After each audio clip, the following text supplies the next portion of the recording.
Los primeros 3 siglos de la era común hoy se recuerdan como el tiempo de la persecución romana a los cristianos. Fue la era gloriosa de los mártires y de los testigos heroicos del mensaje de Cristo, pero en verdad las persecuciones durante este periodo fueron esporádicas. Aparentemente fueron motivadas por una combinación entre el miedo y la devoción de los romanos a sus dioses paganos. Muchas veces se acusaba a los cristianos de inmoralidad y de faltar el respeto a la antigua religión romana. Se hicieron denuncias de infanticidio, canibalismo, incesto. Entre otros, el que hizo esas acusaciones fue uno de los filósofos más importantes de Roma, Franto. Él era un filósofo estoico, maestro de Marco Aurelio alrededor del año 150. De manera que en cierto sentido los cargos contra los cristianos surgían de personas que habían decidido que aquellos eran una amenaza política. Y había que demostrarlo, ya que muchos otros no lo consideraban así. Los cristianos se negaban a adorar a los dioses paganos o a quemar incienso en honor del emperador romano. Ellos se veían como los elegidos de Dios en medio de un mundo hostil. Los mártires eran héroes ejemplares. Por cierto, su coraje y lealtad impresionaron al pueblo romano. Más que las persecuciones por parte de los romanos, la verdadera amenaza contra la iglesia cristiana emergente fue el desafío espiritual presentado por varios movimientos religiosos y filosóficos, conocidos en conjunto como gnosticismo. Los gnósticos eran una rama particular del cristianismo que ponía énfasis en la naturaleza espiritual de los seres humanos, en el sentido que los hombres se desarrollaron en el universo material a partir de elementos de un universo trascendental. Su enseñanza fundamental consistía en la idea de la liberación a través del conocimiento o gnosis, de ahí el nombre de gnósticos. Y en respuesta a este y a otros desafíos heréticos, la Iglesia primitiva estableció principios teológicos, morales e institucionales que serían la base de su futuro desarrollo. La primera respuesta a las herejías fue confirmar las escrituras canónicas tal como las conocemos hoy en día. La Biblia cristiana incluye las escrituras hebreas, lo que los cristianos denominan el Antiguo Testamento. También incluye los 4 evangelios, los escritos de Pablo y otros textos que se atribuyen a los apóstoles. El proceso de canonización se desarrolló lentamente. No obstante, antes de comenzar el siglo III, el canon de las escrituras cristianas ya existía, básicamente, en la forma que se acepta en la actualidad. La Iglesia cristiana tiene la visión de un Dios creador igual a la judía, con todo el esplendor y ambigüedad que esa visión implica. Otra tarea fue establecer el grupo de hombres que constituirían el obispado, los maestros, los sucesores de los apóstoles. Los apóstoles habían vivido con Jesús y vivido con él la experiencia de su resurrección. Eran los intérpretes autorizados de su mensaje. Y por último se hizo una declaración de fe, lo que hoy conocemos por el credo, una especie de compendio de las creencias cristianas. Los gnósticos decían que las revelaciones esotéricas habían sido transmitidas desde los apóstoles a unos pocos elegidos. Sin embargo, los cristianos sostenían que los testimonios de los apóstoles habían sido expuestos abiertamente para todos, pero que se preservaban en las iglesias cuya fundación se remontaba a los apóstoles. No todos adhieren a la misma filosofía ni reconocen los mismos símbolos. En ese momento se empezó a comprender que había distintas formas de hablar, de decir las oraciones. Algunas eran coincidentes y otras no. Las diferencias tenían que ver con dejar de lado parte del misterio pascual, que es parte de la revelación de Cristo. Y la Iglesia empezó a fracturarse.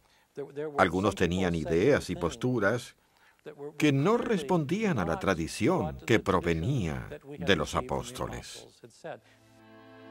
Los obispos eran los sucesores de los apóstoles, se transformaron en los defensores supremos de la ortodoxia dentro de la Iglesia. De esta forma se establecía una línea centralizada de autoridad a fin de preservar la unidad de la Iglesia. Si se estaba de acuerdo con el obispo, se preservaba la unidad y la fe de la Iglesia local. Si los obispos estaban de acuerdo, se protegía la unidad de la Iglesia universal. Pero ¿cómo podían determinar los cristianos qué elementos constituían la enseñanza universal de los obispos? Ireneo, obispo de Lyon, propuso seguir las enseñanzas del obispo de Roma, a través del cual se seguía el linaje de los apóstoles hasta Pedro y Pablo, quienes fueron, se supone, martirizados en Roma. Pero algunos católicos creían que Ireneo sugería que las interpretaciones del obispo de Roma tenían un valor superior especial. Posteriormente, los católicos romanos aseveraron que su obispo, ahora denominado Papa, era la autoridad de toda la Iglesia.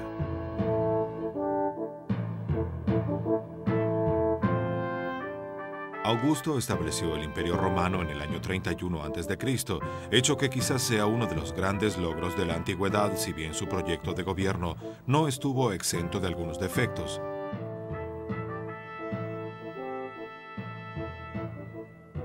No había una regla clara de sucesión para el puesto de emperador. El imperio sufrió guerras civiles periódicas y poco a poco el gobierno imperial fue dominado por el ejército. En el año 313, Constantino se convirtió en emperador en forma conjunta con Licino, gobernador de las provincias del Danubio. Pero en el año 324, Constantino venció a Licino y se proclamó único emperador. El imperio se encontró nuevamente con una cierta estabilidad, pero el significado de la victoria de Constantino trascendió sus efectos inmediatos. Constantino se convirtió al cristianismo en el año 312, hecho que determinó el futuro tanto del Imperio Romano como de la Iglesia cristiana. Eusebio, historiador y obispo de Cesarea, sostenía que Constantino le había relatado la visión milagrosa gracias a la cual se había convertido al cristianismo. Le contó que su visión había ocurrido el día antes de la batalla del Puente Milvio, en la que venció a su rival Magencio. Esa batalla le permitió tomar control de la ciudad de Roma. Mandó realizar un estandarte con la imagen de la cruz en oro y piedras preciosas y las letras Giro, las dos primeras del nombre de Cristo en griego. Con este estandarte a la cabeza de sus tropas, Constantino venció a Magencio. La convención de Constantino tuvo un efecto significativo en la Iglesia. De la noche a la mañana, los cristianos vieron finalizadas sus agonías y persecuciones y se encontraron en un estado armonioso de igualdad en cuanto a creencias con el emperador Constantino. Este cambio implicaba nuevas libertades y nuevas responsabilidades, pues muchos cristianos fueron incorporados a la vida pública del imperio. Se dice que Constantino tuvo otro sueño revelador cuando en el año 324 fundó una ciudad a orillas del Bósforo en el lugar de la antigua Bizancio. Le puso el nombre de Constantinopla. En el año 330 la nueva ciudad adquirió mayor importancia, pues Constantino trasladó la capital del imperio desde Roma a Constantinopla. Este hecho llevó a una división gradual del imperio romano. Se formalizó en el año 364, más de 3 décadas después del traslado de la capital. El imperio dividido fue lo que a la larga llevó a la separación entre la Iglesia ortodoxa y la católica. Constantino en su momento dio a la Iglesia un anhelado periodo de paz y seguridad. Entonces los líderes cristianos pudieron dedicar su atención a los aspectos doctrinales, especialmente aquellos que se referían a la figura más importante del cristianismo, Jesús de Nazaret. Para los primeros cristianos no resultaba del todo claro qué había que decir acerca de Jesús y de su relación con Dios, a quien él llamaba Padre. Las evidencias escritas mostraban que Jesús había sido mucho más que un buen hombre, más que un gran profeta o un maestro y un sanador inspirado. Antes del siglo IV, muchos cristianos creían que Jesús hombre era la encarnación de lo que ellos llamaban el Logo de Dios. Logos de Dios significa la palabra de Dios. Se identificaba con el Hijo de Dios Padre. Muchos se convirtieron al cristianismo no porque creyeran en Cristo, aunque quizá creyeran en Él, sino porque traía más beneficios. ya que el emperador Constantino favoreció al cristianismo. Muchos de los conversos no dejaban atrás sus creencias paganas, y el resultado fue, por decirlo de alguna manera, que unían ambas prácticas, la pagana y la cristiana. Y así surgió entre ellos la idea de que